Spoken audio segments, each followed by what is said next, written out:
Halo semua, nama saya Aries dan hari ini saya akan menjelaskan tentang sedikit tips untuk membuat render wireframe.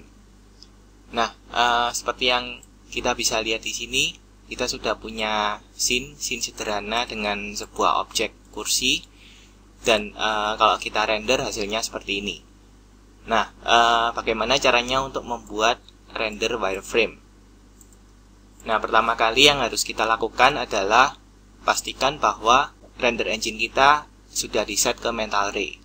Kita bisa pilih di rendering, render setup, kemudian kita bisa lihat di common, dan kita bisa lihat di bagian bawah, assign renderer. Nah, pastikan bahwa di bagian production kita sudah set ke mental ray renderer. Karena kalau kita tidak set ke mental ray, kita tidak akan bisa render wireframe. Nah, kemudian yang kita lakukan selanjutnya adalah kita akan bikin material untuk wire-nya.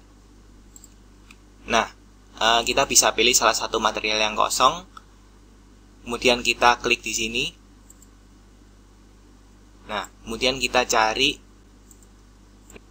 material namanya komposit. Kita pilih discard, oke. Nah, di sini kita punya base material dan kita punya material 1, 2, dan seterusnya.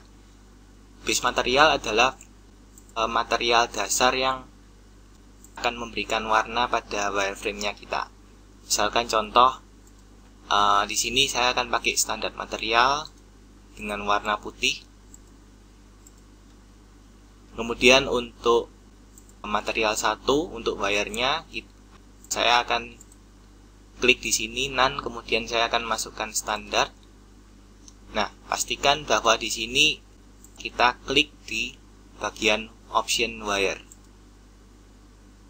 Nah, kita sudah bisa lihat bahwa di material preview-nya kita sudah punya material wireframe. Nah, kita bisa atur warna wire-nya kita. Misalkan kita mau warna lebih gelap.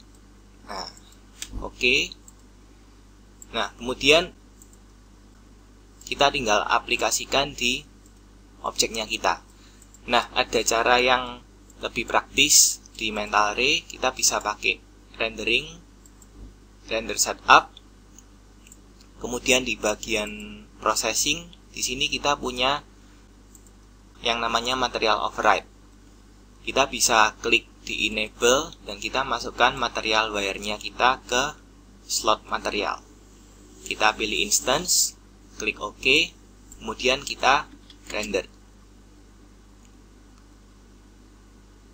Nah, kita bisa lihat bahwa di situ dia mulai render wireframe-nya. Oke, nah sekarang render kita sudah selesai dan kita bisa lihat kita punya renderan wireframe. Kalau kita perhatikan di sini, kita masih lihat banyak garis-garis yang putus di sini. Itu karena anti-aliasingnya hanya di medium. Kalau misalkan kita butuh yang lebih presisi, maka kita bisa naikkan. Tapi otomatis rendering time-nya akan jauh lebih lama. Nah, kalau kita perhatikan juga di sini kita lihat terlalu banyak poligon. Karena di sini saya menggunakan turbo smooth dengan iteration 1 sehingga poligonnya menjadi lebih rapat. Nah, untuk kita bisa mendapatkan poligon yang lebih tidak rapat, maka kita bisa klik di isoline display. Jadi ketika iterationnya 1, kita klik di isoline display, maka dia akan munculkan wireframe low poly-nya. Sehingga ketika kita render, nah kita akan mendapatkan wireframe low poly-nya. Oke, sekian tips dan trik hari ini. Semoga membantu and have a nice day.